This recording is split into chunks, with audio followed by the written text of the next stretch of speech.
evening, everyone, and welcome to another installment of TED Excellence, the show in which I find out that a rose by any other name would smell just as suspicious. And I come to you live from my Corona bunker on the moon with Dogcat Fox, a Pepperjack, and all of you. Good evening, everyone. Welcome to Thursday. It is Tumblerific Thursday. Yes, we're back once again into the wonderful world of off-brand TED Talks. And today, well, we're going to learn all about saying your name or someone else's name, learning names, I guess.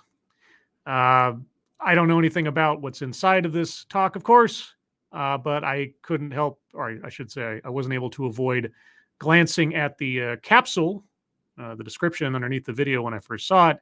And one word jumped out at me: microaggressions. So I'm dying to find out. I can't wait. Can't wait. And who is can't waiting with me this evening? Why, that would be Jaeger Pony. Hello, Keeverdam. Hello, Mike R. Hello, Swirl Blue. Hello, Art210. Hello, Jamie Melquist. Hello, Non-Vitae Rex. Hello, Check Your Logic. Hello, Spittlebuggies. Hello, Attack Alpaca. Hello, Zeke Weiss. Hello. Peter Silak 80s313, hello. Bridget, hello. Elish Norn, hello. And Jonathan Peterson, hello. It's a Llama, hello. Simon Willikins, hello. And then chat jumped because, of course, it did. GB, hello. Gulf City Johnny Blaze, hello. Ebony Williams, hello. And Dom O'Leary, hello. No One Nowhere, hello. And I think that's everybody. If I missed you, I apologize. Only because my aim was off. So, what do we have going for us now? Well, it's clocking in at just over 13 minutes. Comes to us from the University of Delaware, which I think, didn't we do one from Delaware not too long ago? Maybe this is the same event as that. I can't recall. But anyway, all that being said, our bingo card tonight is bingo card B. B as in Balthazar. Balthazar was the chosen name out of the poll that helped select the bingo card. If you'd like to join in on occasionally selecting the bingo card for the TED Excellence episodes, please do follow me on Twitter. It's where I announce most stuff and also, post crazy things and have people respond to me in crazy ways. And I talk to them for 3 seconds and then they block me because of reasons. Oh, Twitter's free, guys. It is a endless source of entertainment and bizarreness, but it's totally free. Anyway, all that being said, let's get into it and find out what we need to learn about names. I have a feeling I know already, but maybe I'll learn something. All right, so I'm going to start off with a few seconds for sound test. You guys tell me if you can hear this, and then we'll proceed. I walked through the squeaky double doors. Oh, you walked through the squeaky double doors. This sounds like a presentation begun by an English major. You got to add those adjectives, those sort of really set you in the moment kind of thing. Okay, so did you guys hear walking through the squeaky double doors? Let's see, Jaeger Pony says, in the pipe, 5x5. StarCraft. When was the last time I played StarCraft? Sounds good, all good, says Swirl Blue, It's a Llama, and Peter Silak, 80s313, and Mike R. Sounds good, a little loud, though, says Mike R. Well, I turn down your volume, I guess, a little bit. How am I sounding, by the way? Because when I've listened back to the last couple of streams, I've noticed that I come through a little quieter than the video I'm playing. And I don't know if that's a problem with my microphone or if you guys are hearing me fine. It's hard to tell when I'm doing it live. We'll do it live! So let me know how my volume is. I can play with my gain a little bit to see if maybe that changes something. Keeverdam says I sound fine. Okay. All right. Well, like I say, when I listen to playback, it seems like I come across as a little muted. But anyway, my self-consciousness aside, this was recorded in October 2021 and through the squeaky doors. On my first day of high school, with a head full of dreams, but more importantly, hope. Oh, gosh. How poetic. You see, I had been a victim of bullying for most of my life. Well, me too. It is so nice to meet another person who was bullied when they were a kid. I empathize. I empathize. I mean, I was kind of small for my age, and I wore glasses since I was in first grade, and I was kind of shy and fairly studious, and not exactly a outgoing individual. So yeah, I got picked on. I got bullied a lot when I was a kid, and up until through into high school. So yeah, all right. You and I are of kindred spirits. Up until this point, but this was my chance. Okay. I had just been accepted into a performing arts school, and this was my shot to be accepted by both my teachers and peers alike. Wait, I thought you performing arts school? Did I mishear that she was entering high school for the first time? How do you enter high school, but it's a performing arts school? Did I miss something? And with these thoughts in mind, I stepped into my first period class, Vocal 1. Or were you doing like a performing arts school, some kind of extracurricular thing? I'm already very confused. As I took my seat in the risers in the chorus room, I looked around at my fellow classmates who I'd be singing with for the next 4 years. Is it a performing arts school or a high school? I know I'm stuck on this, but I should probably rewind, but maybe I'll wait till Lexi Mads gets here so I can do it officially. I mean, I wouldn't want to deprive her of her restart. Thank you, Mr. Tickletrunk, for the how's it going, Dog Cat Fox. Oh, Dog Cat Fox. Wowee! Wow! Wow! Oh, Dog Cat Fox. Thank you, Mr. Tickletrunk. And it's going all right. Let's see. I got to go back. I'm sorry, guys. I know we're only 40 seconds in, so we're not missing much, but I really need to make sure I understood her correctly. So let me... I walked through the squeaky double doors on my first day of high school. Okay, your first day of high school, you had just been accepted into a performing arts school, and now you're in your first period class of choir. So is it like a private high school of performing arts or something? I then turned my attention to the choral director, who was sitting by the piano with the clipboard in hand, getting ready for roll call. Okay, well, now I'm sorry for the other pause, but I do have to pay attention to the bingo card for a moment. Let's see, first day of high school. Yeah, that's still in the territory of childhood or family anecdotes. So circling that on the bingo card. Remember, guys, we're on bingo card B. B is in boy, or Balthazar, as the case may be, circling free space as well. Let's review the card real quick. Anecdote that probably never happened. Nothing yet. Self-vilification or wretchedness. I'd be surprised. Systemic institutional. Not yet. Weightless example. Not yet. Word salad. No. Leaves out vital context. Collectivizes own demographic. No. White supremacy. No. A list. Not specifically yet. Privilege. No. Sales pitch for product or service. Not yet. Plays victim. I got a feeling. Attempt to coin new buzzword, buzz phrase. Not yet. Wage gap, no. Patriarchy, no. Feminism, no. Mind reading assumes motives. I'm going to go on a limb and say we'll probably get there pretty quick. Diversity, equity, inclusion, no. Marginalize, marginalization, no. Make something about race, sex, etc. for no reason.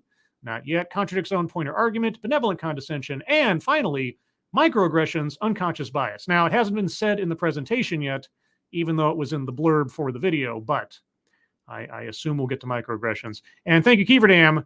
Lexi is here. Oh. Well, no. Lexi, I rewound a little bit already. I don't know if you're here for that, but you don't get to complain anymore this episode. As she began to read off the students' names, I mentally prepared the best ways to teach her how to say my name. Say my name, say my name. Okay, so before she had even gotten to you, you were ready. You're like, I got to prepare myself to teach her how to say my name. On the first day of high school, a teacher I've never met before, in a classroom full of kids, mostly I've probably never met before. I must prepare myself. Okay. But when she got to my name, there was an all too familiar pause. You know what that pause is? It's called politeness. It's called thoughtfulness. It's called trying not to hurt your feelings or get it wrong. It might also be seen as sort of a personal challenge, but okay. How did you see that pause? And a frown began to form on her face. Because she wasn't sure how to pronounce it and wanted to get it right, or at least as right as she possibly could. That's kind of the, benefit of the doubt I extend to people in such situations. She looked at me and said, "Yeah. I don't like that."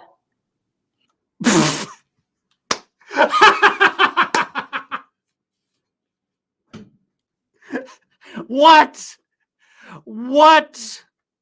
I don't like that? Oh, please, before I circle anecdote that probably never happened, please go on. She turned to the class excitedly and opened a conversation by saying, "What should we call her?"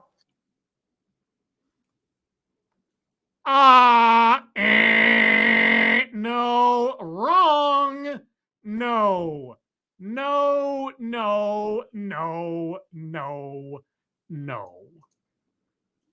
Give me a break, lady.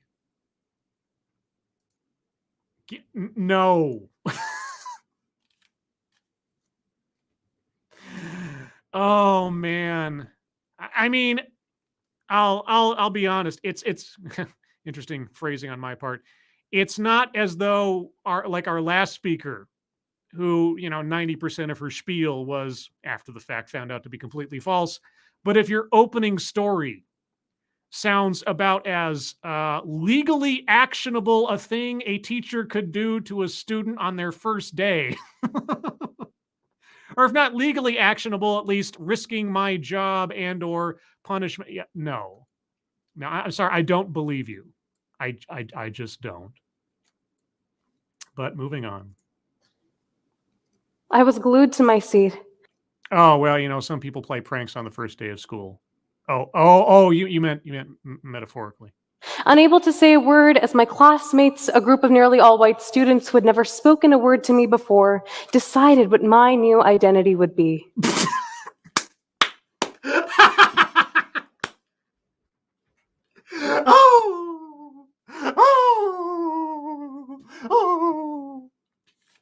I don't believe you. And on top of not believing your story in the first place, what did their race have to do with it? What did that have to do with anything? If you don't follow up and explain what that little side note has to do with anything, there's a square on the board with a circle waiting for it. So, boy, we're not a minute and we're a minute and 26 seconds into this thing, and already the foundation of her presentation sounds like total and absolute horse hockey. Finally, yes, the group had come to a consensus. My name was Sunny. Okay. How did they come to that consensus? Based on what? Did the teacher even attempt to say your name? Because your story so far, she looked at the list, saw your name, and then just asked the class to give you a name. Okay. The teacher looked at me with a smile that said, "You're welcome," as she waited for me to accept my new American name.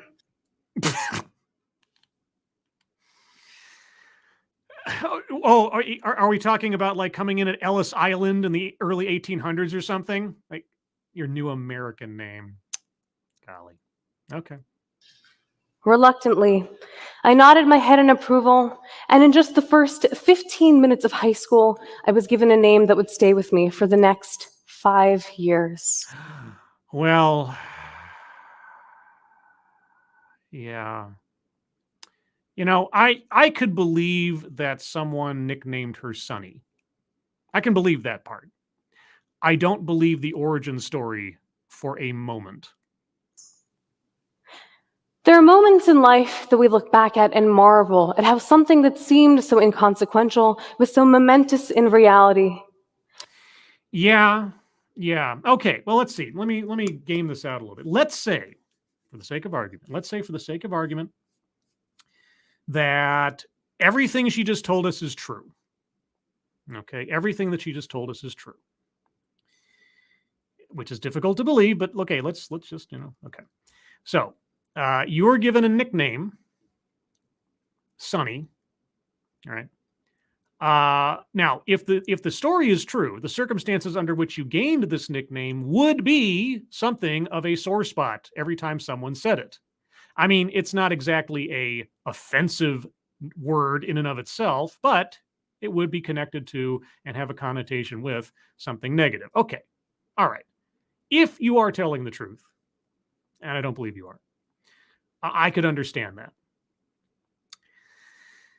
But thank you, Keldrig. I'll take things that never happened for 500, Alex. Yeah. Now, like I say, I could believe she was stuck with a nickname she didn't like. Okay. I could believe that happened. People get stuck with nicknames they don't like all the time. The thing you do with that, though, short of it being something that's just, unspeakable in polite conversation, is to roll with it. Okay. Own it. All right. Because if someone's doing it to you to bully you, the best thing you can do is take away the effect it has or the effect they want it to have on you and just own it. It's happened a lot in life. That's how you deal with it. But she was in her first day of high school. Okay. So yes, for the sake of argument, you were stuck with a nickname you did not like, whatever the origin was. Okay. What did you do about this? Because I wasn't just asked to give up my name. You were not asked to give up your name. You could ask people to just call you by your name. And your name is, I don't know yet. I didn't read the blurb, so I don't know what your real name is yet. So why don't you tell us your name? Give up your name. I was asked to reject myself. No, you were not. Even if your story is true, someone was coming up with a simplified way of referring to you without either embarrassing themselves or conceivably you. I could see someone doing it and being insensitive, sure. But your identity was not taken by someone giving you a nickname. Okay. Circling plays victim. I think that's fairly obvious. Moving on. Your name tells your story. No, it doesn't. No, okay. Well, it's no secret. Monkey's first name is Frank. Ranting Monkey's first name is Frank. What does that tell you about Ranting Monkey? It tells the tale of your lineage, your roots, your culture. It does? Okay, well, what culture, and I know I'm asking rhetorically, what culture does Frank come from? And what does that tell me about Monkey? Could it be, I don't know, Germanic? Does that make Monkey Germanic? Or is it like, what do I think? Like Francis, right? Could it be like some kind of like European thing that's more like French, perhaps? I don't know. My name doesn't say anything about me. It says nothing about me. It doesn't say anything about my origins or my story or whatever the heck else you're supposed to be. Come on. I don't have a square for melodrama, but I probably should. Thank you, Red Fawn, for the smiley, oh, happy dog cat fox. Oh, dog cat fox. Wowie, wow, wow. Oh, dog cat fox. Thank you, Red Fawn. Appreciate it. Okay. Simply put, your name is you. No, it is not. I mean, okay. Let me back up. I'll take my individual name, first and foremost, as a signifier of who I am, over being categorized by my skin color or my gender or whatever else. I'll take that. I mean, that is progress of a kind. But my name says nothing about who I am as a person. Okay? It might signify something based on whatever reputation I've built for myself or whatever over the years. But no. Thank you, Johnny Hellcat. My name means my parents are lacking originality. There's that too, right? There's that too. You know, there are some conclusions you could draw from someone's name. I knew I knew a girl many, many years ago whose middle name was Starlight. If you can believe it, her parents were kind of hippies. Thank you, Mr. Tickletrunk. Oh boy, you're going to make me try to do this, aren't you? Sanskruti Raya Varapu.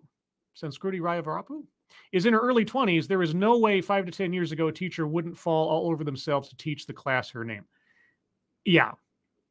If she was, I don't know, if she was 30 years older or something, I could believe, given the culture of the times and say the 80s, the 70s, etc., that maybe something sort of like that may have happened. I could see that.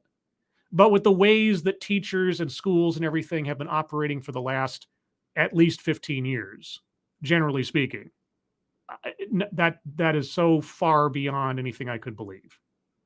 So I hope she tells us how to pronounce her name, because here's the thing. I am happy to pronounce someone's name, if it is an uncommon name, in my experience, correctly. As many of you have known, watching these shows, when I see someone in my audience who has a handle that is, you know, slightly outside the realm of my immediate pronunciation, I do my best to get it right. Just ask Brigid, you know, or Adonis Bartolote. But even when I pronounce it wrong, I'm trying. You know, it's best intentions. Yeah, road to hell. Anyway. So hello, everyone.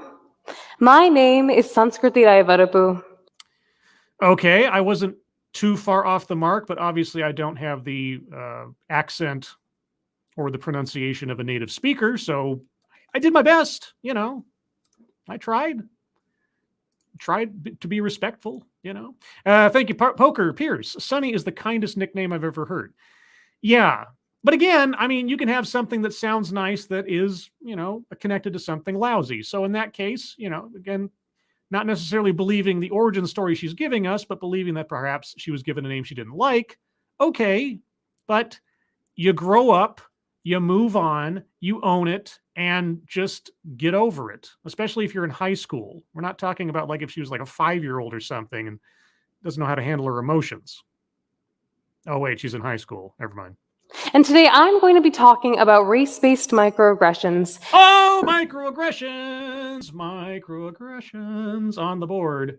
Race-based microaggressions. Okay, so now it wasn't that the lady was just sort of in a mean way trying to get past having to pronounce your name because it was unfamiliar and giving it a shorthand. No, now she was doing it because she's a racist. Okay. All right. Okay. And the importance of reclaiming lost identity. You didn't lose your identity. Someone here, let's pretend it was something even more overt. Let's say you're on the playground and some kid calls you a poopy head. And then they just continue calling you poopy head every time they see you. Has your identity been lost? No, it hasn't. It really hasn't.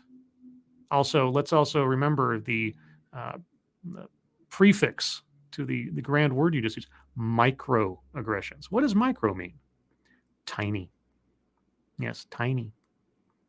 You know, if you decide to make a mountain out of a molehill, you're the one with the shovel in your hands.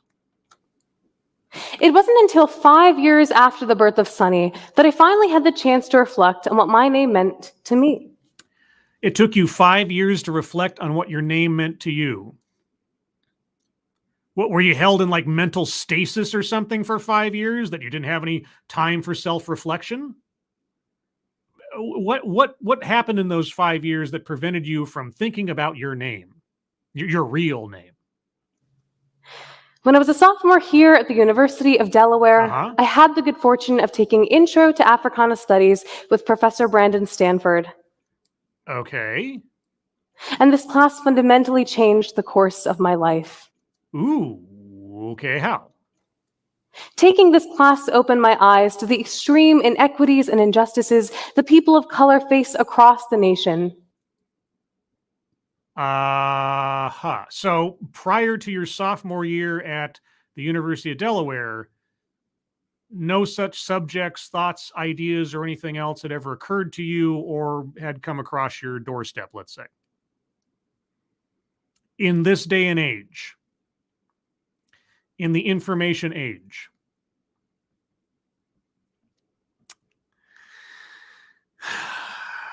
and if I hadn't already circled it. But it also made me painfully aware of the everyday subtle racism that is often brushed off and ignored. Oh, do tell. In other words, Yes. microaggressions. Yes, microaggressions. Kevin Nadal, professor of psychology at John Jay College of Criminal Justice, defines microaggressions as the everyday, subtle, intentional, and oftentimes unintentional. Oh, well, how do you know then? If it's unintentional, how do you assume motive? How do you assume, well, that it was meant to be? Okay. Mind reading assumes motives. Obviously, that is an easy one to do. Circling that one. And I think we got collectivize his own demographic when she's talked about people of color in this country, etc. I'm going to circle that one as well. Okay.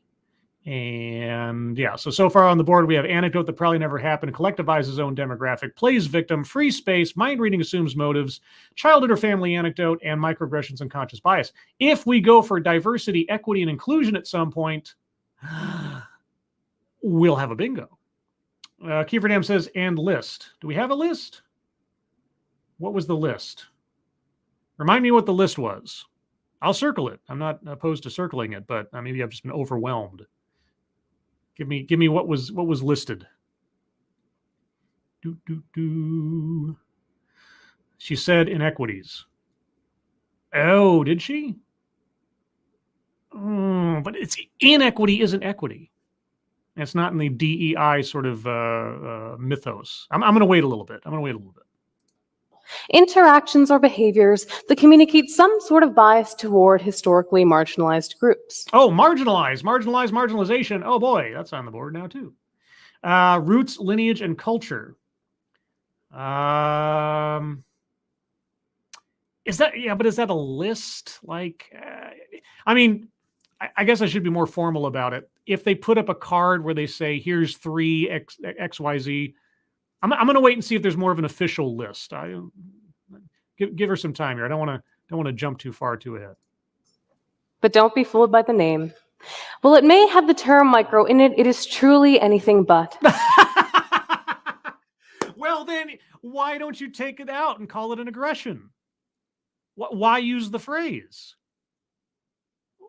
Why not just redefine it? Just call it an aggression. A verbal aggression, verbal violence. Why don't you just call it something like that?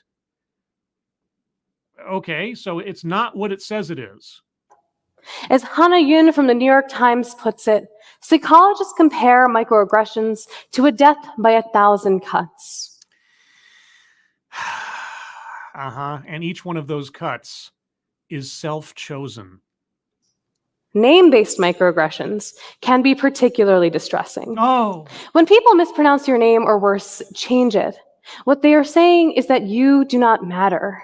Okay, and just so you know, everyone who mispronounces someone's name inherently and reflexively knows how to say it correctly, but they are intentionally and consciously deciding not to, and then going to the effort of pronouncing it incorrectly.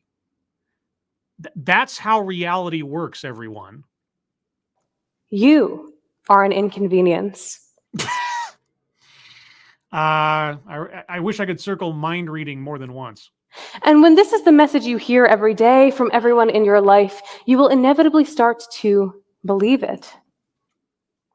That is a you problem, because you are conjuring the meaning of someone else's words into an intention that they may or, as your own definition said, oftentimes may not actually intend. Many sleepless nights after taking this class, I knew that I needed to reclaim my name before I lost it forever. Sorry, I cut her off before she could be even more melodramatic. Nights after taking this class, I knew that I needed to reclaim my name before I lost it forever. Okay, how did you do that? How did you do that? You spent 5 years in high school, your performing arts high school, not doing anything about reclaiming your name. Okay, well, tell me, what did you do? What crusade did you embark on to reclaim your identity? The journey of changing my name back seemed like it would be a relatively simple one, but I could not have been more wrong. Oh, gosh. I can only imagine the arduous task of asking people politely, my name is. And then here's the thing. If they continue to disrespect you, well, you just don't associate with them anymore. You know, I mean, I had that happen in high school. There was a guy who I was a friend with, or more or less, and he would always make these "yo mama" jokes. Now, I was at that time, admittedly, very sensitive in regards to my mother for reasons I will not go into. But at this particular period of time, I was very protective of my mother, and his jokes really hit a nerve. Now, looking back on it, obviously, should have taken my own advice because, you learn as you grow and just let it roll off my back, so to speak. But at the time, I asked him politely. I did at least the adult thing in the situation. I said, hey, I know you're just joking, but, there's some things going on with my mother right now that I'd appreciate it. I told him I'd appreciate it if you just didn't. And he kept doing it. He kept doing it. And every time he did it, he looked at me and leaned in a little bit because he was trying to dig at me. And I just said, I understand it's silly. I understand that you're just joking and everything, but if you can't respect me in this small little request I've made, I think we're done. And I just, stopped being friends with him. Now, maybe I was being a melodrama or a drama queen at the time. Maybe I was out of line. I don't know. Difficult to say looking back after, 20 some odd years or whatever, 20, 30 years. But either way, I could understand if you decided to do that. If you decided to say, hey, I know that you don't mean anything by it by calling me Sonny, but my name is, I won't dare try to mispronounce it here. So could you just do that? And if they say no, or they don't do it, then just move on, move away, grow up. Thank you, Poker Piers. Can't wait for Elon Musk's son's TED Talk. Yeah, I don't remember how to say that guy's name either. Anyway, okay, so you work to reclaim your name. For starters, I hadn't heard my name in so long that it no longer felt like my name. Your mother, your father, your family members, your close friends who knew how to say your name never said your name. No one in your life for 5 years ever said your correct name. Everybody called you Sonny. I don't believe you. And that's the power of these kinds of microaggressions. They are strong enough to strip you of your sense of self. That is a pain self-chosen. Your self-esteem is your responsibility. But even after working through these crippling feelings of self-doubt surrounding my identity, those in my life did little to support my journey of reclamation. Yeah, probably because they thought you were being ridiculous. Like everybody listening to you right now with half a brain. Friends of nearly a decade and colleagues alike refused to call me by my name. I don't believe that. That makes absolutely no sense. Thank you, Mike R. Boo-hoo has played victim and circled. Yes. Oh, yes. Yeah, we've been there and moved on. Let's see. Also, I'm going to circle benevolent condescension. I just get that sensation watching this right now. Oh boy. It's just weird.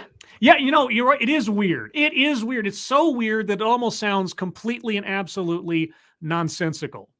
They would say. I've called you Sunny for so long, and your name, it's just too hard to get right.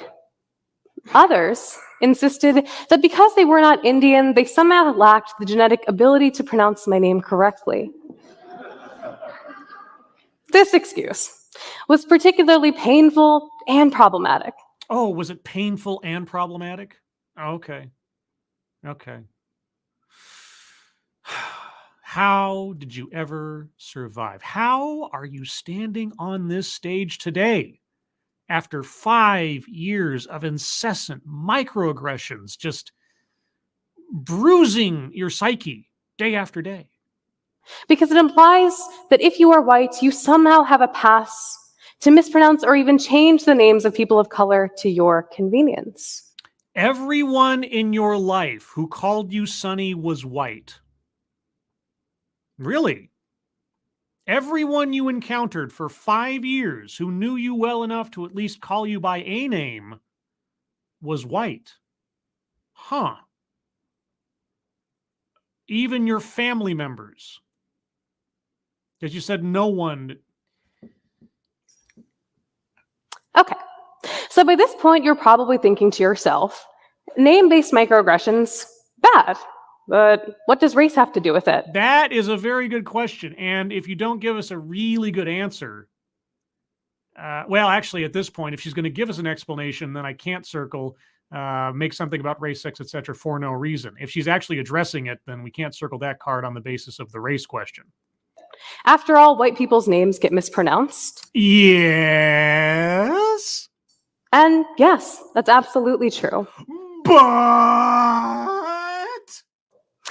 I have a friend named Tara, and her name is frequently mispronounced as Tara.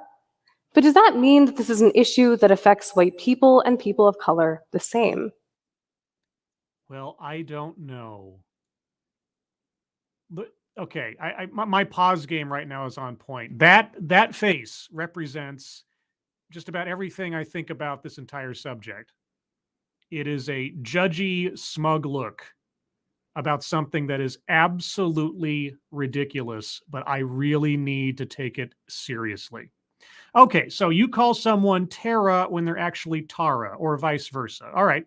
Well, the mechanism is exactly the same. Someone's name has been mispronounced. All right.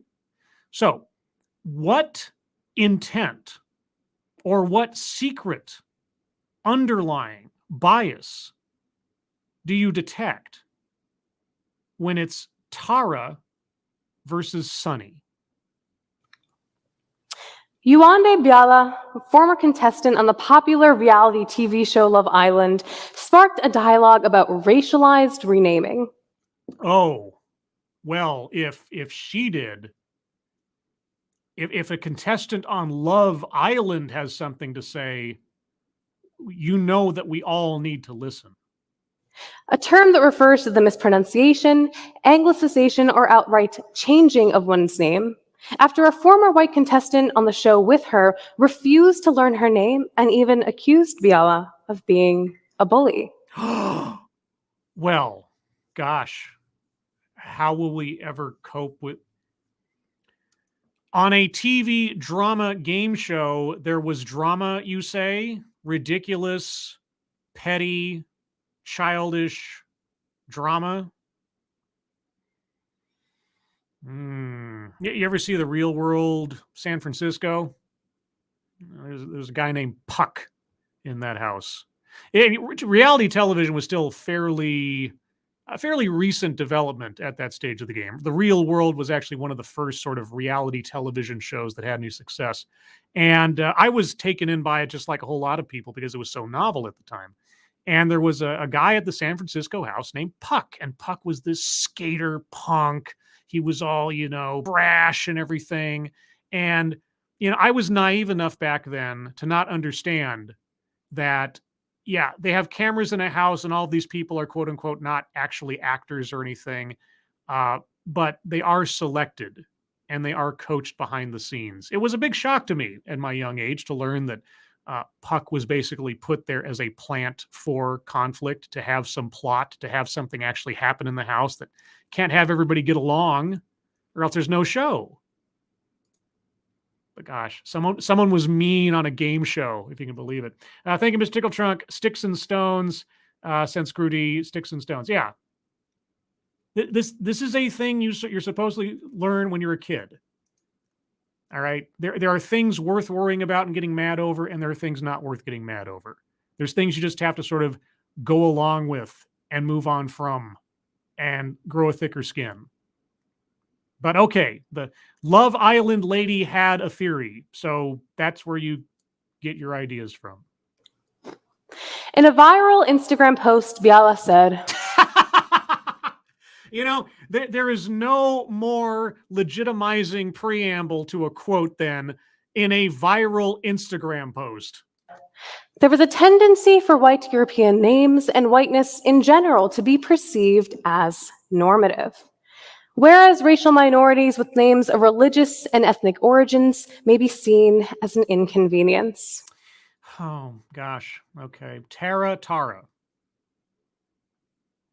What does that denote? You still haven't told us why that isn't the same problem for a white person.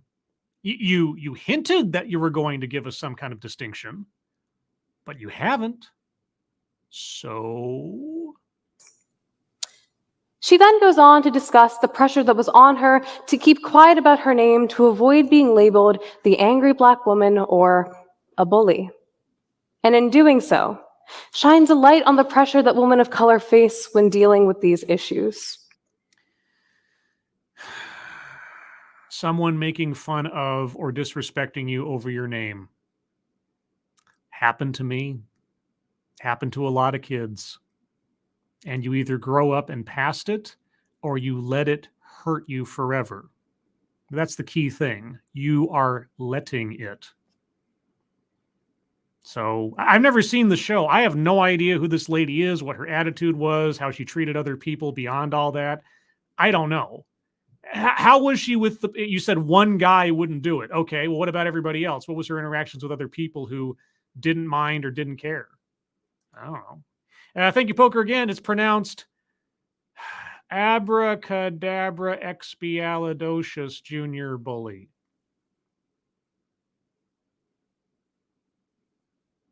Just a spoonful of sugar makes the microaggressions go down? Something? So what does race have to do with it? I'm still waiting. What's race have to do with it? What's race but a stupid... I was going to say a stupid fucking excuse or something. I couldn't quite make it roll off the tongue anyway. Quite frankly, everything. Oh, everything? Everything? Okay. And when people of color begin to start addressing these issues, they are so frequently faced with the question, why do you have to bring race into it? Yeah, you're the one bringing race into it. Okay, if you're going to assume the motivations of someone mispronouncing or having trouble pronouncing your name, if you are going to project upon them a racial bias on the basis of your name, tell me about Tara or Tara. Why haven't you told us about Tara or Tara? Is Tara or Tara not also a victim of race-based name microaggressions? And if not, why not? The mechanism and the experience, conceivably, is exactly the same as yours. So... I'd like to respond to that today by saying that we didn't bring race into anything.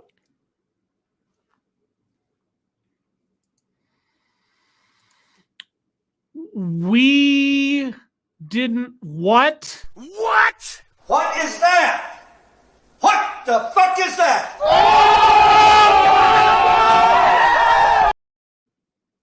You brought race into this from the get-go.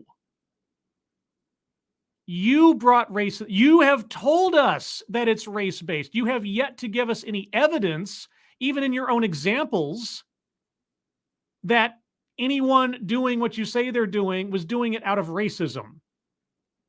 You're the one focused on race. You need to back that up with evidence. You have not done that. And also, Tara. Why is Tara not a victim of a race-based microaggression? It was already present, as it so often is. We are only acknowledging it. Okay, so again, someone who is white, I'm assuming, because apparently no one who isn't white would do this to you since they obviously feel your pain or something. Everyone who is white is mispronouncing your name or calling you Sonny because they are a racist. And you know that they're a racist because of what they say or what they look like. I'm assuming it's the latter. But you haven't told us about Tara yet and how she is also a victim of this. Because this apparently is an exclusive problem to quote-unquote people of color. What about Tara? Okay. So by this point, you're probably thinking, all right, this is a huge problem. Boy, you got me. Boy, man, are you Karnak? You totally just, what's my favorite color? Come on, I want to hear it. But there's also such a simple solution. Yeah, grow up. Just tell people to call you by your name. Hey, there's that too. And those that do not respect you in that very small thing, you can just avoid. You can just not associate with. And honestly, if her first story was actually true and a teacher decided to treat a student in that fashion, in that instance, I would have no problem going and reporting her to the administration because no teacher should be doing that to a student, regardless of who they are. But, okay. Tell us why it is not that simple. And while in theory that solution sounds perfect, I probably wouldn't have a TEDx talk if it were effective. So your TEDx talk is one big grieving session. Okay, this lady is so excited she's practically unconscious. And this guy's like, I'm only here because my girlfriend wanted me to come. As I discussed earlier, when I started my journey of reclamation, Journey of reclamation! Oh, come on. Really? Journey of reclamation? Poker Piers, thank you so much. Solution, 3 syllables, max on all names. Yeah, I guess you just pass a law. I mean, and now this is true. There are laws in some countries about there have been parents who've been taken to court in some places for what they've named their kids. It's one of those things where I remember hearing these stories off and on for last 10 years or something.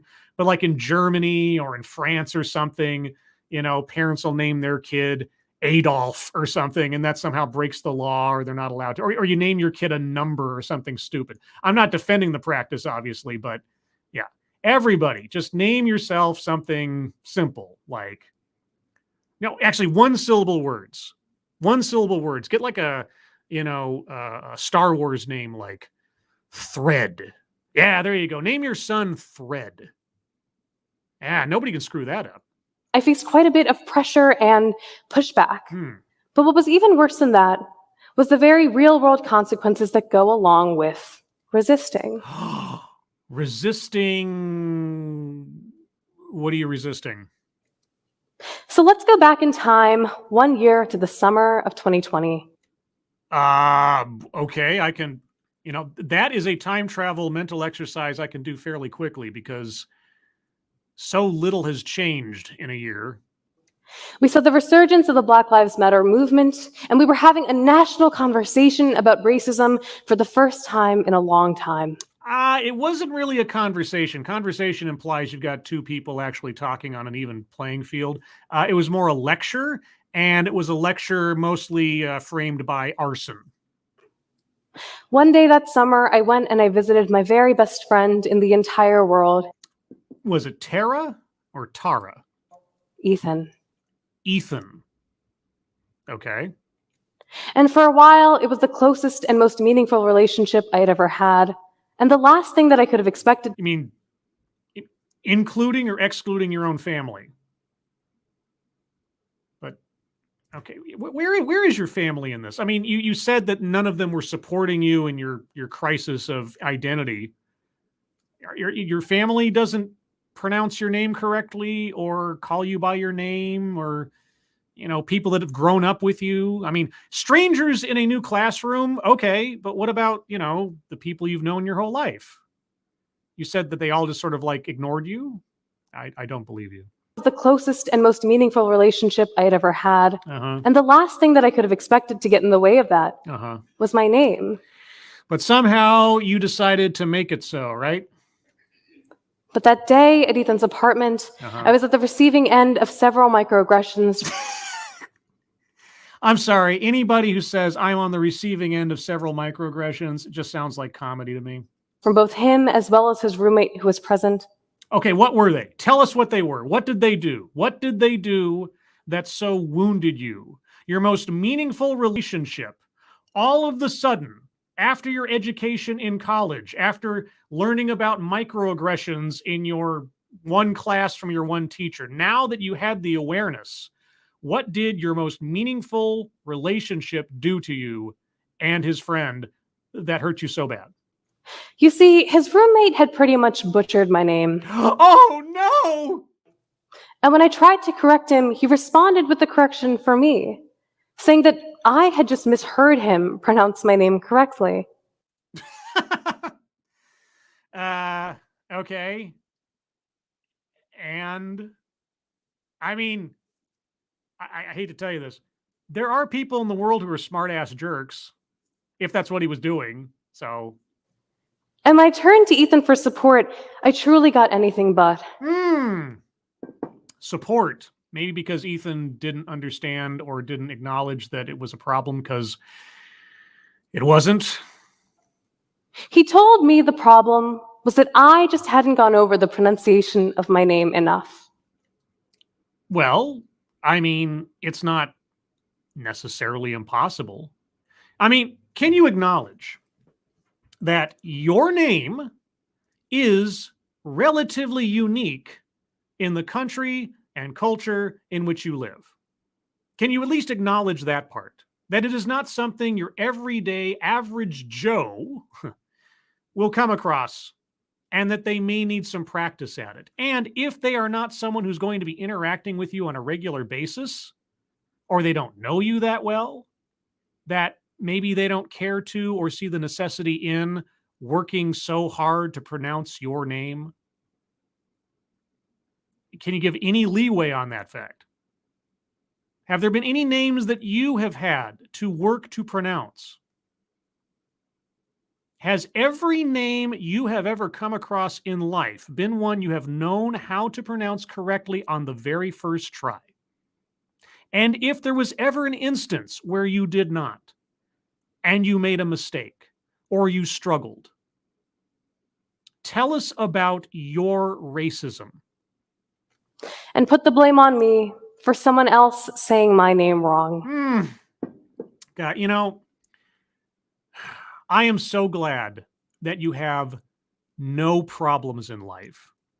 Because if you made an entire TEDx talk on this subject, and you're looking for pity party time on this subject, you are a fortunate person. Frustrated by the situation, I shared my experience in a popular Facebook group called Subtle Curry Traits. Called what? Subtle Curry Traits. If I didn't know any better, I would say that that's a racial stereotype. But, I mean, I guess she's the one part of it, so it must be okay. And to my complete... Look, okay, wait, look at this. Look at this novella. Look at this. Oh, gosh. Complete shock. That post went viral. Oh my God. You posted on Facebook about microaggressions and it went viral? Oh, be still my heart. How is that possible? Thousands and thousands of comments came pouring in from across the globe of people relating to this experience. Wow, thousands and thousands and thousands of weak-skinned, worrywarts, oversensitive children on Facebook. You don't say. You don't say. Gosh, I'm having a hard time believing it. It's just amazing to me. Really? On social media? And sharing their own similar ones. Oh, yeah, I'm sure. Experiences like these. Yeah, okay. Many people. You're not going to read any of them? Do I want to read any of them? Absolutely, sis. If they can pronounce Ansel Elgort, anti-disestablishmentarianism, and Tchaikovsky, they can pronounce Ansel Elgort? I don't know the name. They can pronounce your name. It reminds me of that tweet. Quote, your parents didn't cross an ocean for you to mispronounce your own name, so it fits better in someone else's mouth, unquote. Our parents' generation accommodated to fit the norm. Our generation will redefine the norm. I also wish people learn to pronounce namaste. White people saying it like it's something mystical. It literally means hello. Well, how is it usually said and pronounced in realms where it is used on a regular basis? It is used in a reverential tone. It may just mean hello, but, some people might say that as being respectful. But no, white people, yeah. Thank you, Frosted Glass. It's a forum about Tim Curry, scribe. Racist. Oh, yes, of course. Of course. How silly of me. I'm not going to read these Facebook posts for you watching at home. I have frozen it here. Link to the entire talk is in the description if you're really that curious. But wow, yeah, again, on social media, on Facebook, you put up a complaint about microaggressions and people responded positively. Shocking. Even privately messaged me. Oh, wow. And while most comments were positive, not all of them were. Oh, on social media, on screenshots, are these screenshots from Twitter or are these screenshots from your phone? Okay. Some thought that the post was ridiculous. Some did. Well, I'm one of those. Others responded with anger. Okay. Shocked by how I could make such a tone-deaf post during a time when Black men and women were losing their lives to police brutality. Well, I mean, in relative terms, your complaint in the summer of 2020, given all of the high-minded subject matter you just quoted off a few minutes ago, it does sound a little petty and ridiculous in comparison, doesn't it? What happened to Tara again? But I'm left with just one question I've been asking my entire life. Why ask why? Try Bud Dry? Or what's the sound of one hand clapping? Or what was the riddle of the Sphinx again? Why do we have to wait until someone dies? What? Before we can have a conversation about racism in this country?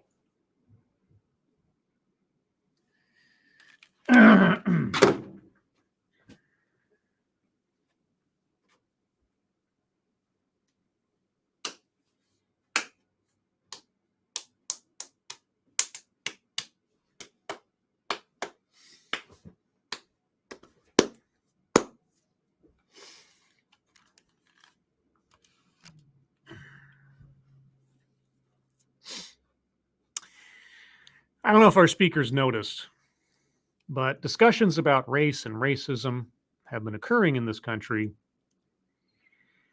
for many a decade.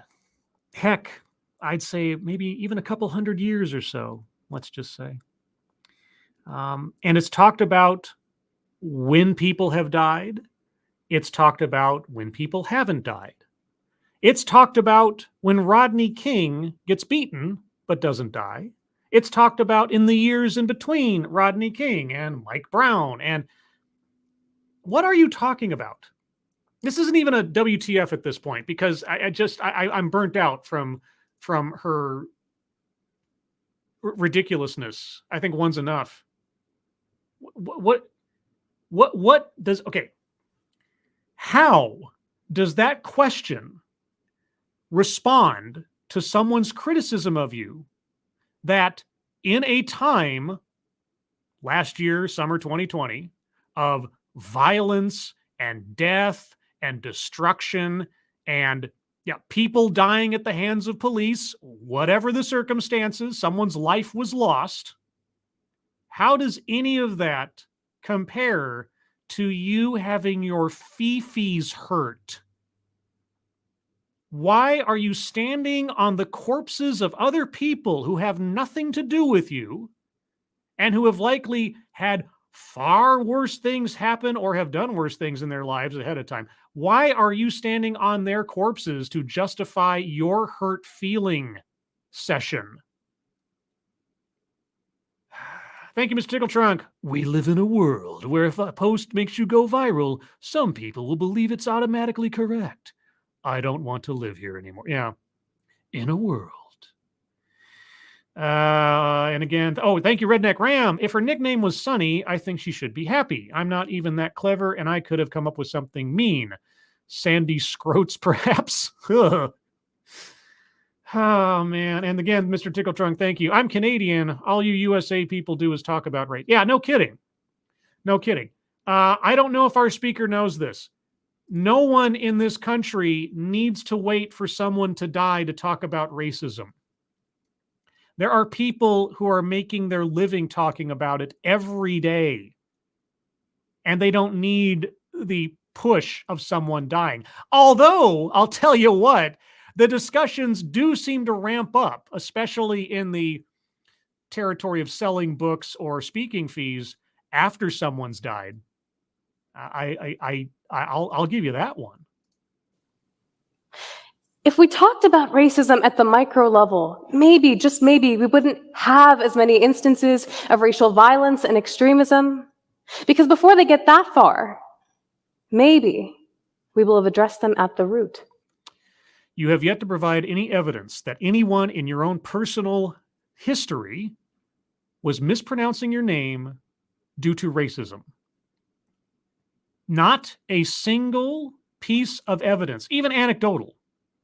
You have presumed a motivation from your own definition of the term, unintentional. So if there is no intent, then there cannot be an ideology fueling it. Can there be? And if you cannot allow for the possibility that someone has made a mistake in an honest and benign way, if you are going to assume racism of other people because of the way they either do or do not pronounce your name, and especially if you are going to classify anyone as white as being racist reflexively, then maybe there is someone here who is inordinately focused on race. Maybe. Where's Tara? Where's Tara? Ultimately, that experience with Ethan and his roommate created an irreversible rift in our friendship. No. You decided to make it an issue. You know? And if that's where your tolerances lie when it comes to your social engagements, okay, that's your choice. I think it's ridiculous, but hey, everybody's got their thing. But that was a choice you made. Nothing you told us in that story tells me that Ethan or his roommate were saying anything or not saying anything because of race. So is Ethan a racist now? Because I can only assume he is if you're putting him in the context of race-based microaggressions. So he was a racist, a secret racist the entire time that you had a relationship with him, the most meaningful relationship in your life, and he was a secret racist the whole time? Thank you, Mr. Tickle Trunk. The issue is so small, people fake hate crimes. Jussie Smollett was found guilty in 5 of the 6 counts. Hope he doesn't beat himself up over it. Yeah. Yeah, it's such a problem. It's such a self-chosen problem. Thank you, Poker Pierce. Ethan is the real victim here, or maybe the winner. I think Ethan might have dodged the proverbial bullet when she decided to end her relationship with him. Because if she had risen to the level of anything I don't like that sounds funny is going to make me turn into an absolute monster to my own friends, I think Ethan's the winner here. And I was no longer welcome at his home. You were no longer welcome at his home. Whoa. Now that is a telling piece of information. Why are you no longer welcome at his home? Why didn't you break up with him? And that's a pretty serious thing to say. Huh. There's a story behind that. We're not going to hear it. Because seeing me made his roommate feel uncomfortable. Oh, now we're talking about other people's feelings? Oh, okay. Thank you, Mr. Tickle Trunk. I hope he doesn't beat himself up over it. I understood. I understood. I'll admit, I'm a little dense. I'm not that dense. It's okay. Can you imagine if he actually gets prison time, Jussie Smollett? For those of you in the future, today was the day that Jussie Smollett was found guilty. 5 of the 6 counts of, I think, was it disorderly conduct, filing a false police report, etc. So I'm hoping he gets some kind of jail time. I really do. Not just because it's on the books and in the law that he conceivably could face jail time, but because of what he did, why he did it, the risks he was taking with other people's safety, given the climate of the country at the time, and the forces he was invoking in staging his little hoax, and especially what he was doing to the city of Chicago in general, financially and otherwise. We'll see. We'll see. Thank you, Keeverdam. Jesse is at the end of his rope because of the verdict. All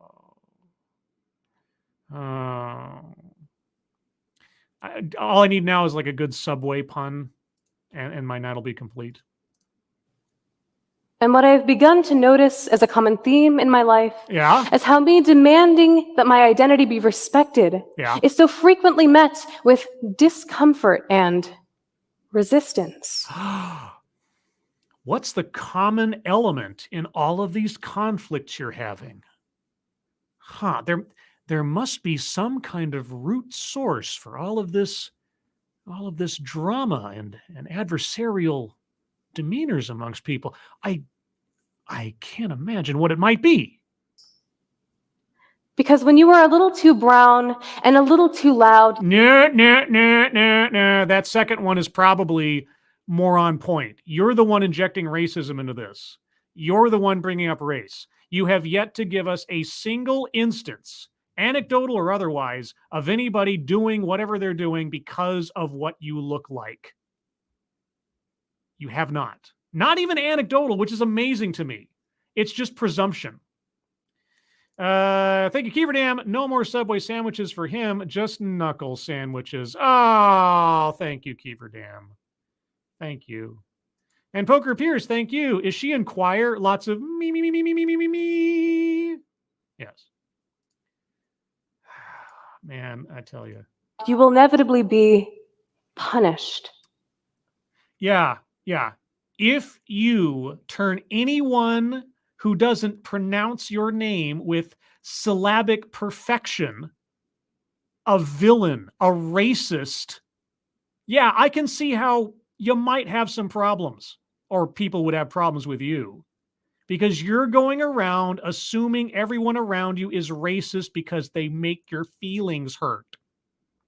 That makes you someone to be uncomfortable around. You. Why are they always uncomfortable around you? These are the real-world consequences that go along with standing up to racism, and it is why so many of us accept a nickname or mispronunciation of our names.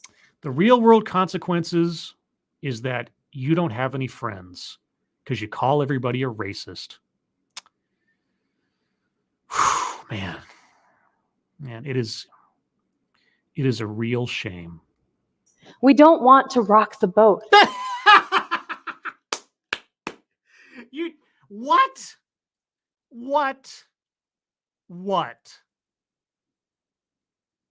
Oh, come on, lady. But we need to create a society. We're asking for our names, the very markers of our identities, to be used isn't rocking the boat.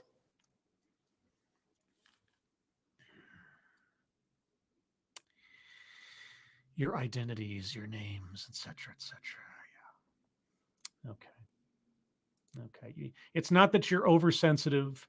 It's not that you're looking for dragons to slay in regular people who are not even probably paying that much attention to you in the first place, which I guess probably is the problem. No. It's everybody's against you. Everybody's against you. You're the victim. Thank you, Keldrig. Man, I struggle with names that have extra unnecessary vowels in my own language, let alone someone else's. It ain't racism. Yeah. What's okay? And I'm gonna screw this up. Of course, there is that.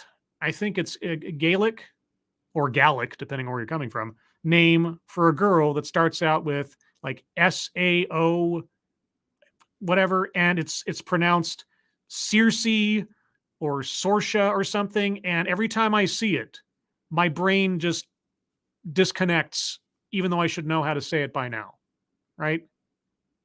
It just happens. And when I attempt to pronounce somebody's name and I sound uncertain, you know where that uncertainty comes from? Because I don't want to offend the person, and I'm trying. I want to express that I am doing my best, that I'm trying to take some care. I'm trying to learn something. And if I get it wrong, usually I'm corrected or I ask for a correction.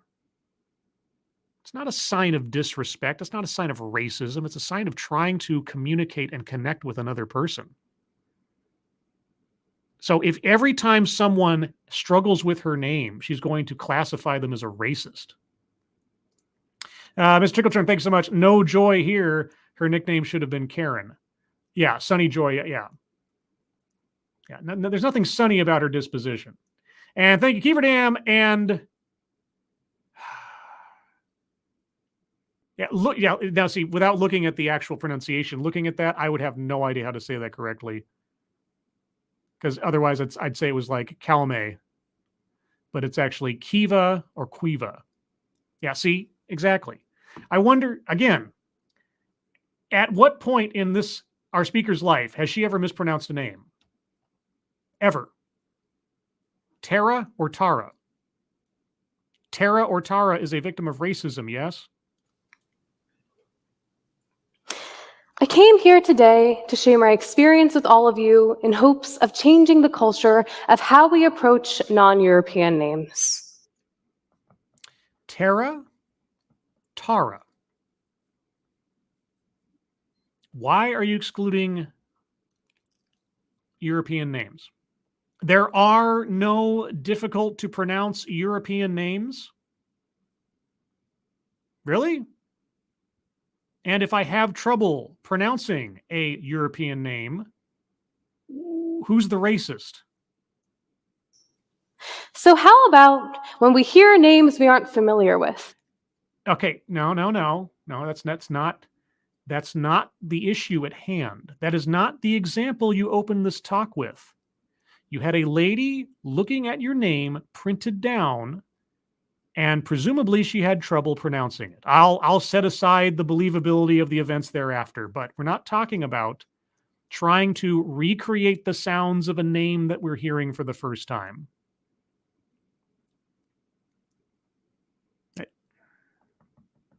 And if someone is trying to learn to say a name they've never heard before, you're going to fault them for that?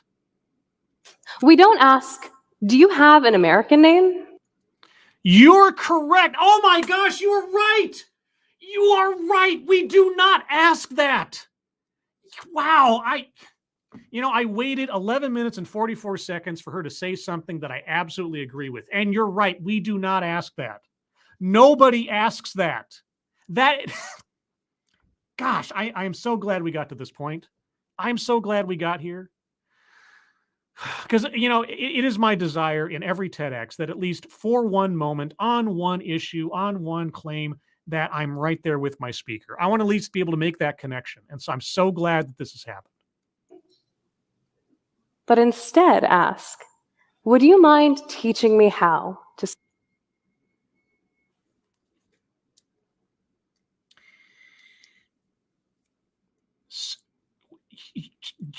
You are not going to classify someone politely asking you how to say your name correctly as a villain. You are not going to do that. Please tell me you are not about to do that. That's someone wanting to learn something about you, someone wanting to show you respect by pronouncing your name correctly. Please do not tell me that this is a segue into belittling such a person as some kind of hateful racist. Thank you, Scanner Daffley. If there is one thing I have come away with from this talk is that I am really glad I am not as miserable as this person. Also, posture check. Yeah, there's that too. There was a Mystery Science Theater intro one time that was like the Posture King and Queen short thing. It's one of my favorites. If you can find the Posture King and Queen Mystery Science Theater 3000 short on YouTube or something, watch that all by itself. It's hilarious. And thank you, Poker Piers. Want her to pronounce African tribe clique names. Yeah. How terrible a person is she going to be the next time she comes across a name she can't pronounce? Okay. So we don't ask for your American name. But instead ask, would you mind teaching me how to say your name? Yeah. And how about when we hear foreign names, we don't dismiss them as... Okay, so you're saying that never happens. You're saying that people ask for an American version of your name. That's reflexive. But people politely asking to have some assistance in pronouncing your name correct, that never happens. Are you out of your mind? Weird or too hard to pronounce, but instead say, beautiful. What if your name isn't beautiful? What if it's got a bunch of, I don't know. What if your name's Adolf? I don't, what? Just, why do I have to worry about your feelings about how to pronounce your name? If I'm trying to be polite, if I'm going to have to interact with you on a regular basis or something, if I'm just, come on. This is so, this has always been stupid, but this particular speaker is just, and she never did clarify why, in the face of far greater tragedies falling around her, her problem is such a problem. She never did tell us, or hasn't yet, about Tara Tara. This is breaking my brain. The impact of such a simple vernacular change makes the difference between marginalizing someone or empowering them. If I'm trying to learn how to say your name correctly, I hate to tell you this, I'm going to tell you this. I'm trying to empower myself. I'm trying to broaden my horizons. More likely than not, if I'm coming across you in my life, just, on a momentary basis, I might try really hard to try to get your name right because I just want to know how to pronounce things better. I don't care about the all of you unless you're like my family member or my friend or my romantic partner or something. That is your problem. Your empowerment is your problem. I am not here to be your battery. Many of us POCs are... Many of us POCs? Really? given our names because of the meaning they hold. And no one who is white is ever given a name because of the meaning that it holds. No one who is white is ever given a family name out of remembrance of a loved one. Or I don't know, because of, gosh, there was a story. What was it? Gosh, I'm sure this has happened before. Like, some pregnant lady is saved from a disaster by someone who then loses their life. And then that lady names that child after the person who lost their life in remembrance and memoriam and respect of that. That's never happened. No, that's never happened. Names don't mean anything to white people. No, they're just whatever. Frank, Joe, that doesn't matter. Meaningless. White people don't pick names for meaningful reasons. They don't care. Tell me about racism again. My name means culture. I don't care. Gosh, that was refreshing. You know what my name means? Actually, if I told you what my name means, actually, I'd give away what my name is. But my name means something, technically, historically, in a literal cultural sense. But I don't define myself by that because my name says nothing about me. How I treat myself and how I treat others says more about me than my name. Yeah. If you can believe it. But your name means culture. Okay. Well, and so what? Something I am deeply proud about. Oh, really? I can tell you take great pride in certain elements of your makeup. So when we hear names we don't understand, Yeah? why don't we look at it as a chance to learn about a culture and broaden our worldviews? That's what I do. I'm glad. Once again, I am so glad we've come to an accord on something. I am so glad. I would be happy to learn how to pronounce your name. Right? The likelihood that I'll come across it again in my normal life is fairly minuscule, just because of the part of the world I live in. But, I'd be willing to do that. I wish you'd opened up with that. I wish you'd said, "Hi, everyone. My name is," and this is how you say it. I think I would have appreciated that as an opener. Why didn't you take the time to do it here? You don't feel like you have to? It's my responsibility to just know how to pronounce your name?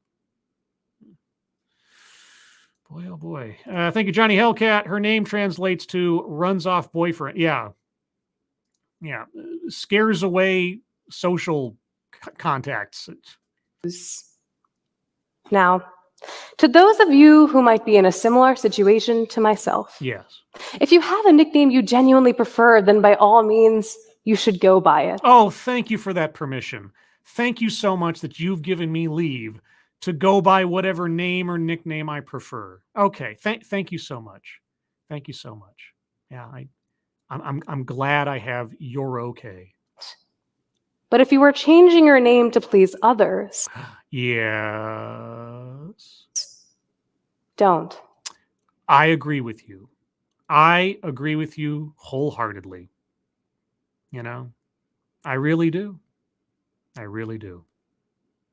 Yeah. Everybody should have the option to make their own choices for themselves within the law and within respect to everybody else's rights. And what name you go by and what you want to be called, that is something you should not give up or accede to on the basis of someone else's whims. I agree. I really do agree. Tara, what about her? It is not worth it to lose your sense of self to spare others a 30-second inconvenience. Okay. All right. All right. Okay. We should all be afforded the basic decency of having our names used and used correctly. Yeah, the basic decency. Our names pronounced correctly. Otherwise, the catastrophe. And it is not a favor when someone takes the time to address you how you were meant to be addressed. It is your birthright. It is your birthright. Oh, okay. All right. And just before I go, Yes. to the parents who watched me cry for years, begging to change my name so the kids at school would leave me alone. Yes. Thank you for this priceless gift. My name is Sanskriti Dayavarapu. Learn my name. No. I learned yours. No, you didn't. No, you didn't. You didn't learn my name. What's my name? You didn't ask anybody in the audience for their name. Did you say, does anyone in the audience have a name that people have trouble pronouncing? No. You went to no effort. This is all the me show, the you show. This is all you. You. Oh, you're the victim. Oh my God, microaggressions. Everybody's a racist. Anybody who doesn't say my name correctly in the way that I prefer is a racist. Okay. Anyway, I could go on, but I believe that I have. So we're going to move on to the wonderful world of the bingo card. So let me update the card here real quick. This is what? No. Oh, whoops, I put in the wrong. That would be why I put in the wrong card address. How did I manage that? 1 second here. I gotta find the file name. It's the correct card, but I just save off a separate copy for each show, so I'm not overwriting the templates. Let's try this, shall we? Okay. There we go. All right, so here's the card as it currently stands. I'm going to go over it once, all by my lonesome. If you then see any squares that you think need to be circled, put your arguments in the chat, but hold on a moment. Self-vilification or wretchedness? Nope. Systemic institutional. I don't know that she ever used those words or referred much to anything that could go that direction. Again, if you think of something, let me know. Weightless example. Gosh, well, here's the one that I'm kind of, let's see. So there was Taratara. I mean, she brought it up and then she didn't do anything with it. Now, does that make something about race, sex, etc. for no reason? Well, actually, you know what? Hold on. I'll get there. Weightless example. Yes. Taratara. I'm circling that one because she just brought it up and had nothing to do with anything. And she just kind of dropped it. All right. Word salad. Yeah. Yeah. What? Why do we have to wait until someone dies before we talk about racism? You know, whatever. Leaves out vital context. Yes. Evidence that anything anyone was saying was based on race. You categorized everything as a race-based microaggression if anybody ever mispronounced or had trouble saying your name. But you never told us how you came to that conclusion with any evidence. White supremacy. Oh, yeah. Oh, yeah. I mean, implied, never said, because obviously everybody who's of one skin color is a villain, and everybody who's of any other skin color is a victim. A list. Oh, I know she had to have had a list in there. She listed off several things in different places. I'll circle that one. Privilege. I mean, it was implied that everyone else has the privilege of not having their name butchered, I guess. In the aggregate, I'll circle that one. Oh, but I didn't actually update the card. So, you know what just happened? I know what just happened. Won't somebody please? Bingo. B-I-N-G-O. Okay. Right? We have our first bingo. Bingo number 1. Sales pitch for product or service. Actually, no. And I'm not going to take Facebook as a sales pitch for product or service. So, yeah, no, she never mentioned some kind of organization. I know she mentioned a, discussion group on Facebook. That doesn't quite jive for me. If you've got a good argument otherwise, but no. Attempt to coin new buzzword, buzz phrase. She used nothing new here. Microaggression, race-based name, microaggression. None of those things were new. That's old hat. Wage gap. This wasn't about economics, so can't do that one. Patriarchy. She never did bring up. Let me see. I'm trying to think. I mean, she did bring up men and women here and there, but she didn't dwell on the subject of gender conflicts or supremacy or anything. So, no. And again, if you got an example or a good argument, let me know. Feminism, same thing. She didn't really focus on genders in any meaningful way that I recall. So, diversity, equity, and inclusion.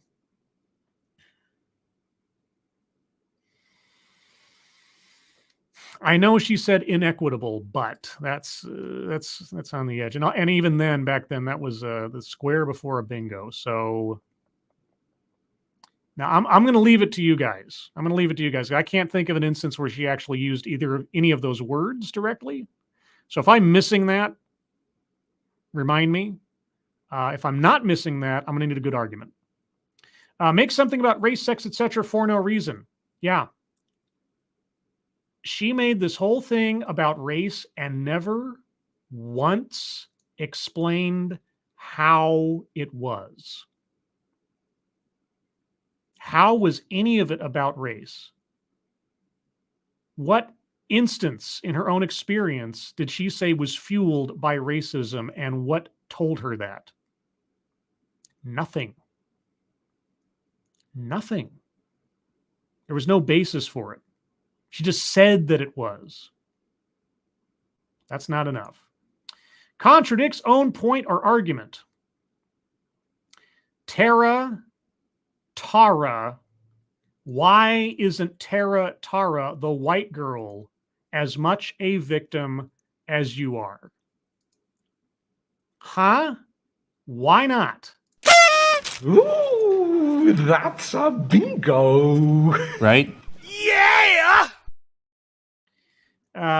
And if not Tara, the other one that was on my mind, Mr. Contract Zone Pointer Argument, she said microaggressions were micro, then they had huge impact, then quoted death by 1,000 cuts, which means they're small again. Yeah.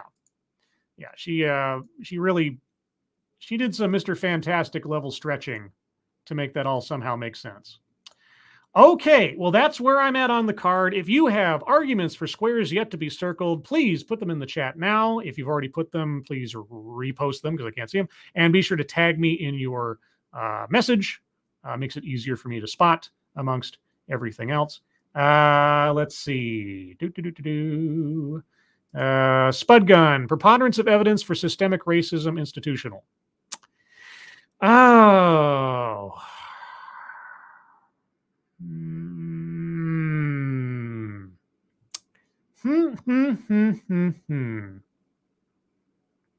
That's not a bad argument. In the aggregate, yeah. Okay, you know what? Fair enough.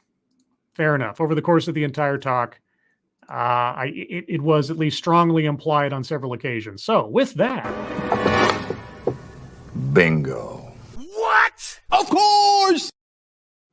We have our third bingo. All right. Any other arguments for squares to be circled? Mr. Trunk, Scarlett, didn't she mention equity? I don't know if that counts for diversity, equity, inclusion, if it's just one of those. No, I mean, if she said the word, and I'm just forgetting, because an out-and-out declaration of anything on the board counts, regardless if it's the last square in a bingo. It's when we get to a last square for a bingo where there wasn't a clear example. That's where the bar becomes relatively high. So if she did say equity, Okay. Can I get a, not that I don't believe Mr. Tickle Trunk. She definitely said equity, says Peter. Okay, well, if Peter Silak, Hades 313 says that she said equity, I have absolutely no room to maneuver in arguing that. So, whoops, no, I don't want to circle that. My aim is a little off here. Let's try that. Yes, there we go. And so, with that, if you can believe it. Oh, won't somebody please? Bingo. B-I-N-G-O. Okay! Right? Now, there you go. Our fourth bingo. Oh, my God. Oh boy. Any other arguments? Any other takers? Let's see. Frostguy's buzzword. Didn't you say microaggression should be called something else, or am I remembering wrong? Well, she said that micro should be taken out of it, but she didn't give like an alternative version. If she'd said it shouldn't be called microaggressions, it should be called, but she didn't. She just argued against the word micro, meaning that it was minuscule. So that's about it. Let's see. Speaking of names that I constantly try to pronounce correctly, and I'm pretty sure I never get it right. Ziwi Atawari. Atiawari? People hear differently depending on their first language, like the Russian, whatever that is hard for Spanish speakers to hear. Yeah. This is why most people who are trying to understand something will try a new name and probably mispronounce it a couple of times. And unless they're interacting with you on a regular basis, it's probably not always going to sound like the way you want it to sound. So, yeah. But we cannot afford anyone that consideration. No. If they don't say your name correctly, they're being racist. They're being hateful. They're being aggressive. They are disrespecting you intentionally because they know how to say your name correctly. Every racist knows how to say every name correctly. So when they say it incorrectly, they are making a conscious choice not to use their pronunciation superpower of being able to pronounce every name correctly. That's how you know that they're a racist. Let's see. Fuck the Fino. She's invented a new intersectional identity. There must be a buzzword to go with it. If there is, she didn't say it in the presentation. We are bound by the content of the presentation at hand. Things we could come to conclusions about elsewise doesn't count. I was reminded of this in the last episode where I think it was Mike R., who chided me, and quite correctly, that I took knowledge that was not included in the talk and made it a fuel for circling squares, and that was incorrect on my part. I was so excited about having a TEDx where I already knew the speaker was a liar. I let that take me away from the sacredness of the bingo card. Let's see. Peter Salake's journey of reclamation, new buzz term or phrase. No, just melodrama. Just melodrama. Let's see. Oh, poker's reaching here a little bit. As a whole, did you really mean to say it that way? As a whole, feminism, as she victimized all female names and placed the blame mostly on men for mispronouncing it. Well, the very first person was her female choir teacher. So I'm afraid that defeats your argument. Let's see. Okay, I'll give it another minute here. I've already gone a little bit over time than I had planned, but the arguments. I mean, we got like 1, 2, 3, 4 bingos. That is not a regular occurrence here. That is not a regular occurrence. Speaking of names, you know that if I remember correctly, I could be wrong. It was either Irate Alex or it was Gutenberg who first called me Scribbles. My memory tells me it was Gutenberg who was inebriated at the time, because I have this very distinct memory of hearing it in this very warbly, sort of inebriated fashion. But if I took my nom de plume so seriously, I might have had a problem with that, but I didn't. Doesn't bother me because it's said out of love or fueled by alcohol. One of the two. Either way, I'll accept it. Let's see. Faithless says it was her choir teacher internalized misogyny that caused it, though. Okay. All right. Good try there. Let's see. All right. Well then, guys, I think I'm going to call it here. 4 bingos on what was a glorified pity party on a stage. if you are at the point in life where you are on your own, or you are approaching the legal age of 18, and you still have not learned the skill of delineating between what is worth hurting yourself over when someone says something you don't like, and what isn't worth hurting yourself over. And I'm trying to think of a situation where there's anything worth hurting yourself over. Please, and I mean this sincerely, learn that lesson. Okay? Because I have a feeling, despite all of the drama that I could legitimately, and have already ridiculed our speaker for, I have a feeling that deep inside, and I'm not being facetious here, deep inside, our speaker has some hurt, some legitimate hurt, perhaps, or at the very least, pain that is self-chosen. And if you have pain that is self-chosen, that is the worst kind of pain, because only you can let it go. And as we know, oftentimes we are our own worst enemies when it comes to that kind of stuff. So, again, trying to do my best Jerry Springer sign off here. If you possess a pain in your heart that you are inflicting upon yourself, that you are extending or stretching out or dwelling on, that nobody's doing it to you, bad memories or hurt feelings or whatever else it is. I've been there. We've all been there. We've all held ourselves sometimes over the coals when we don't need to. Like we feel like we deserve it, or that we have to, or that it's somehow penance for something. Don't. Please find a way to stop. It's not fun. It's not useful.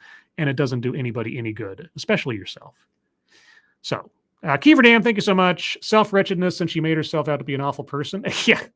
No, that's not how that works. They have to denigrate themselves on the altar of whatever element of themselves that makes them a bad person or flawed or something. And there was none of that here. And thank you, Frosted Glass. I think the wrong Sonny skied into the tree. Oh, now there's a callback. And thank you, Chicago Mike, for the good job, Dogcat Fox. Oh, Dogcat Fox. Wowie, wow, wow. Hi, Dogcat Fox. And thank you, Chicago Mike. With that, everyone, I'm going to call that here. Thank you guys so much for joining me on this slog of a presentation, a slog of a hardworking, crusading warrior against mispronounced. Somewhere out there is someone with the name Mispronounce. Ooh, that'd be a good name for like a beauty contest. Mispronounce. And I've just somehow slighted them. So I apologize, Mispronounce. But thank you for joining me. Moderators, thank you for keeping an eye on things, even though everyone here is so well behaved, you have very little to do. Everyone who donated, thank you so much for your generosity. I really do appreciate it. Let's see. If you'd like to hear more from me, I'll be around on Sunday morning at 8 a.m. Pacific, 11 a.m. Eastern for part 2 of looking at the organization called Embrace Race and how we need to impart upon children the importance of skin color in their everyday lives. Boy, oh boy, can't wait for that. Can you? Everyone, again, thank you for joining me. Hope you have a good rest of your evening. Hope you have a good rest of your week. I hope you are all safe and well. If you are not well, please get well soon, and I'll see you on the next one. Take care. Bye-bye.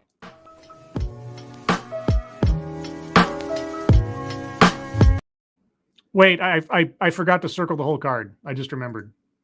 And yeah. Okay, all right. I apologize. False start. Sorry, 1 second. And no, I just remembered that as I hit the end thing, and I was like, oh no, Lexi's gonna hate me. Sorry, in Kiefer Dam, everybody's gonna hate me. So I gotta make sure I do that. Okay, here we go. There you go. There it was. WTF. Okay. All right. I'm sorry. Goodbye.